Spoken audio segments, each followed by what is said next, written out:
Crime investigation. Bahkan kemarin tim dari Bitlapor turun, Inavis turun, kemudian juga kami juga melakukan pendampingan psikologi untuk keluarga korban karena bagaimanapun pasti trauma, Mas Dipo. Ya. Kita saksikan begitu sadisnya pelaku, ya, yang artinya dengan seketika yang sudah dikenal dan lain sebagainya. Melakukan. Nah, ini yang tentunya kita sedang menerapkan bagaimana semuanya berjalan dengan baik. Tapi terduga pelaku sudah ada yang ditangkap, Pak Pandra?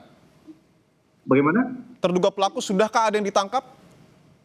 Ya, ini masih masih diamankan, ya, artinya masih dikejar dan nanti pada saatnya kami akan sampaikan karena bagaimanapun juga kami akan sampaikan pada saat konferensi pers sehingga nanti akan tahu dan terang apa daripada motif dari pelaku karena kami juga belum mendapatkan informasi, ya. Sementara itu, Mas, karena kalau dilihat dari sanksi pasalnya juga cukup berat karena kami juga menerapkan di undang-undang yang baru, Undang-Undang 1 2023 tentang pencurian dan kekerasan dengan ancaman 9 tahun lebih dan ancaman juga hukuman seumur hidup. Begitu, Mas Dipo, sementara yang bisa sampaikan. Bahwa pelaku sampai dengan saat ini masih dicari ataupun dikejar oleh polisi. Saya ingin tanyakan bahwa terduga pelakunya adalah menantu korban. Sebenarnya seperti apa hubungan mantan menantu ini dengan korban, Pak Pandra?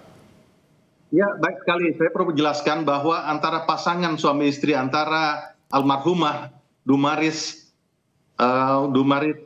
Deni Wati Sitio dengan suaminya itu adalah Salmon Meha itu memiliki 3 anak. Yang pertama itu adalah Arnold yang menikah dengan tersangka, ya, artinya yang patut diduga sebagai pelaku, ya, AFT tersebut berusia 21 tahun, ya.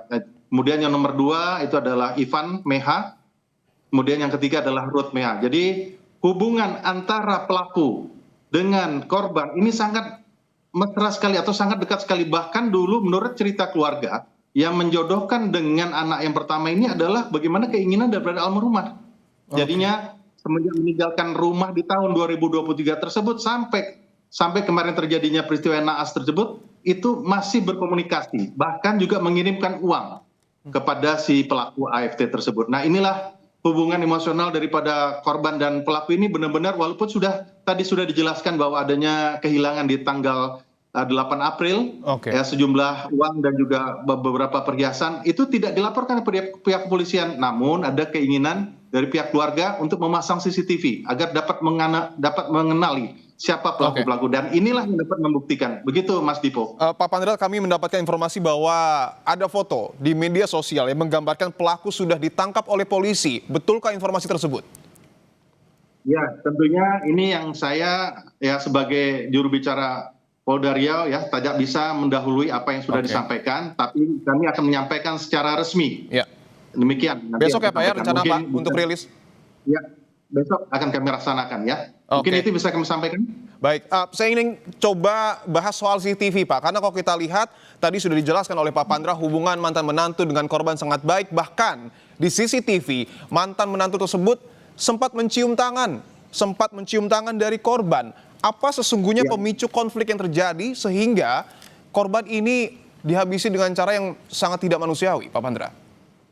Ya, betul. Yang saya katakan tadi, Mas, tidak ada suatu benturan, ada apa juga perselisihan dan sebagainya, tidak ada. Jadi memang semenjak meninggalkan, walaupun itu artinya menjadi beban daripada korban, tapi korban tetap sayang.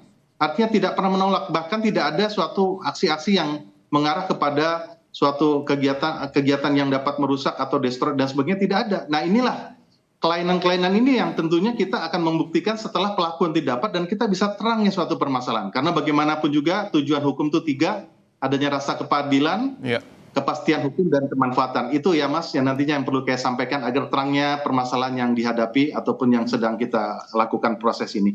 Demikian. Sang eksekutor adalah laki-laki, kalau tidak salah menggunakan pakaian berwarna abu-abu. Apa hubungan antara eksekutor dengan mantan menantu korban? Ya, ini yang belum didapat, ya, Mas, ya. Artinya yang dari pantauan CCTV, keluarga korban atau saksi-saksi yang mengetahui siapa saja yang berada, yang cukup dikenal, yang dikenal di antara 4 orang, 2 orang laki-laki dan 2 orang perempuan, hanya 1 orang wanita yang menggunakan baju hitam dan juga jaket. Yang lainnya tidak dikenal oleh keluarga korban atau maupun juga lingkungan setempat. Jadi inilah perlu setelah nanti pelaku dapat apa hubungan antara pelaku dan dengan para pelaku yang lain, tentunya kita akan memberikan keterangan setelah nanti pelaku sudah kita dapatkan informasi yang jelas dan kita sampaikan kepada publik dengan sejelas-jelas dan seterang-terangnya. Demikian. Baik, kami sedang memutar CCTV, Pak, dari rumah korban dan ada sejumlah orang yang terekam. Sebenarnya menantu dari korban ini wanita yang berpakaian berwarna apa, Pak? Berwarna hitam yang bercelana kuning tadi ya, yang begitu menyapa korban pertama kali. Oke, berwarna hitam dan bercelana coklat atau kuning ya mungkin ya? Iya betul, ya itu yang pertama kali menghampiri korban almarhum Dumaris Deniwati Sitio tersebut. Ya itulah yang menjadi target yang inilah ini yang mungkin kita bisa saksikan korban sempat menyapa dan yang ini apa ya? Nah itulah kira-kira itu. Oke, baik. Bahwa tahun 2023 kami mendapat informasi menantu ini keluar rumah. Apa yang kemudian memicu menantu tersebut keluar rumah meskipun tadi disebutkan sebenarnya hubungannya baik-baik saja, Pak Pandra?